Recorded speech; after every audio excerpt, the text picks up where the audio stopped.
Pretty soon, something wicked is coming our way, folks. I'm talking about blood, guts, and I guess whatever this is.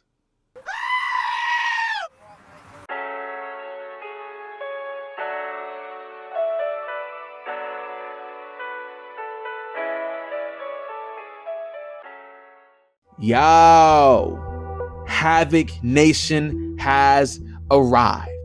What's going on, everybody? It's Lost Angel of Havoc here, aka Tato, the one and only High Priest of the congregation. Welcome back to another installment of Tato Clips, where we got a little bit of everything. Now, first off, before we get into the video, I want to give a massive shout out to my homeboy, Gorath Yoon, who has been helping me while I'm kind of out of commission on the computer front. He edited my most recent video regarding the situation with the first Berserker Kazan and Wu Chang Fallen Feathers, and he's actually going to be working on this video as well. So I did want to give my brother a shout out because he's amazing. He also has been doing a lot of the more recent audio editing for Mortis Maledictum, which y'all should also check out. But without any further ado, let's get into today's video. Today we're going to be breaking down everything revealed so far about Mortal Shell 2. We've got an announcement trailer and a gameplay trailer, and we're going to be talking about new shells, new weapons, a brand new hub world, and a lot more.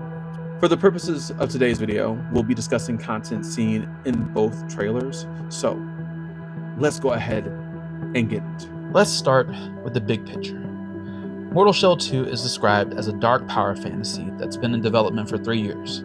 It acts as a standalone sequel to the original, which launched back in August 2020, and more importantly, you don't need any experience with the first game to jump straight into the second installment. This time around, exploration seems like it's going to be a main focus for players. The world is described as an interconnected open world featuring winding paths, 60-plus handcrafted dungeons, and twisted structures, all designed to respect the player's time. The more you wander and explore, the more you'll be rewarded, whether it's discovering new shells, weapons, and/or lore and secrets. When it comes to combat, there's a few notable changes that stood out to me. Firstly, there's no more stamina system. Instead, the focus will shift to exploiting multiple tactics to break enemy posture and deliver critical attacks. That design should make combat feel a bit more fluid and aggressive. There's also combat finishers that are present, and they look absolutely brutal. They appear to trigger when an enemy's guard is broken via perfect guard or stagger damage, though whether there's a specific input to activate them or if they will just occur naturally, that's still unclear. Oh, and one more thing. There's apparently a sheep transformation of sorts that we saw in the trailer. We don't have all the details about this, but it's there, and I just love how chaotic it is, and I need to know more. Moving on, let's talk shells. We have two notable shells that are returning from the original game in the form of Teal and Aerodrome. We also got a look at one of the brand new shells joining the roster called Proxima. Each shell comes with a unique ability and intrinsic perk, so let's run through them. Aerodrome the Venerable is back, and he's bringing the pain. His ability is Shoulder Bash. It deals both stagger and break damage. And also his intrinsic is called Executioner, which lets Aerodrome gain a buff called Slaughter when riposting enemies. We don't really have the exact details on what Slaughter does yet, but I assume it's probably some kind of damage bonus. Teal, the Acolyte, also returns in a more stealth-focused shell. His ability, Lingering Shadow, allows him to go invisible and set up a shadow strike with his dagger. His intrinsic is Shadow Dash, which triggers invisibility when he dashes right before getting hit, and it also deals stagger damage to nearby enemies. And then there's Proxima, the Broodseed. Her ability is called Biosampler, where she fires a hook to either pull herself towards enemies or yank them towards her, to which then she can follow up with an attack that deals lightning damage. Her intrinsic is called Grafted Armor, and it gives her a base 15% chance to mitigate incoming melee or ranged attacks, reducing the damage by 50% and preventing stagger entirely. All things considered, she kind of sounds like a beast. Now, beyond those three confirmed shells, we also spotted several other shells in both trailers, but they haven't really been officially detailed just yet. These include what looks like a Cester, There was also a road figure, something that looks like a skeletal knight that had a scythe. There is another knight that could also possibly be Heros from the first game. And then there's a super bulky knight shell with horns and a raider type shell. And I say raider type because it kind of reminded me of Raider from Elden Ring Night Rain, but I have no other way of describing it. Anyway, I wanted to make note of them all for now, but we'll have to wait and see what these other shells are all about. Okay, now next up we have a big item to discuss. Sidearms, a brand new category of ranged weapons that are coming to Mortal Shell 2, and we've already seen a solid variety of them in action across both trailers. Confirmed and or likely sidearms include a new minigun that's called the Triarch Repeater. There's a shotgun that seems to have dual functionality. There's something that looks like some sort of disc launcher. We also saw a repeating needle shooter type sidearm as well in the announcement trailer. Something that's on a shell's back that looks like some sort of crossbow. And there's also something that looks like a ballistazooka, which is making its return from the original game. And also the loot is back, though it doesn't really show that there has any effect, so it might just be kind of a meme sidearm, if you will.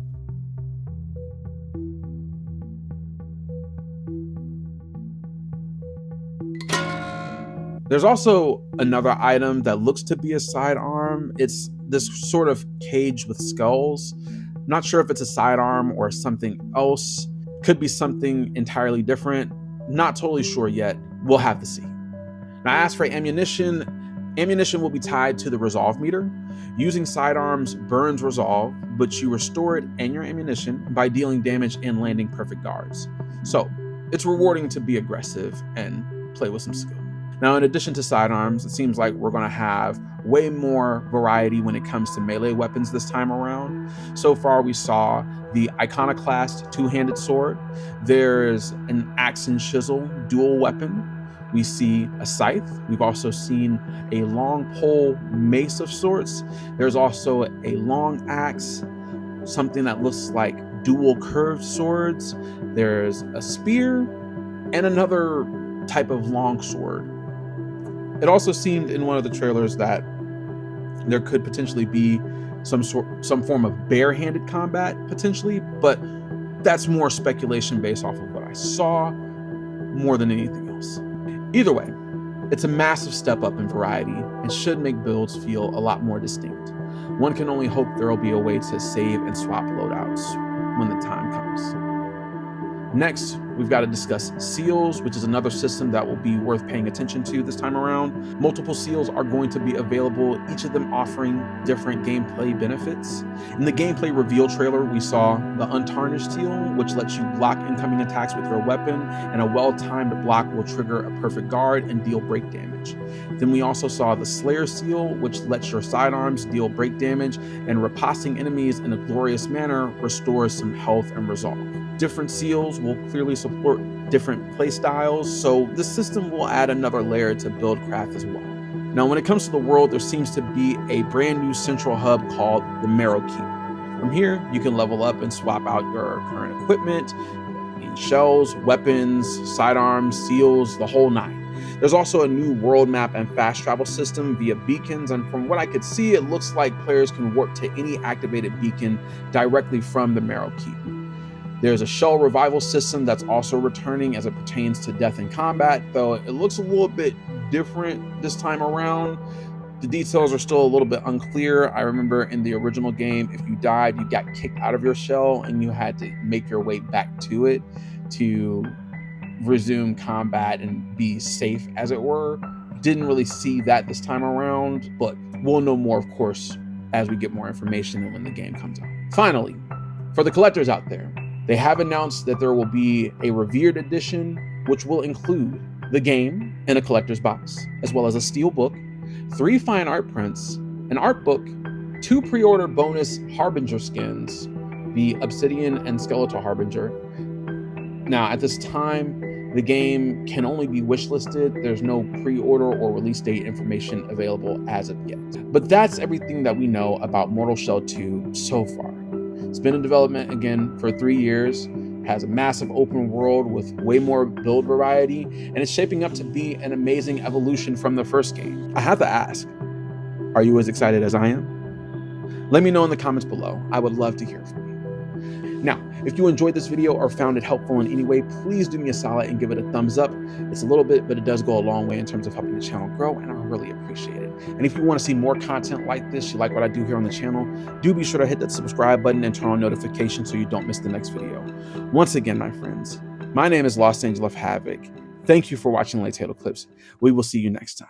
Same lay time, same lay channel.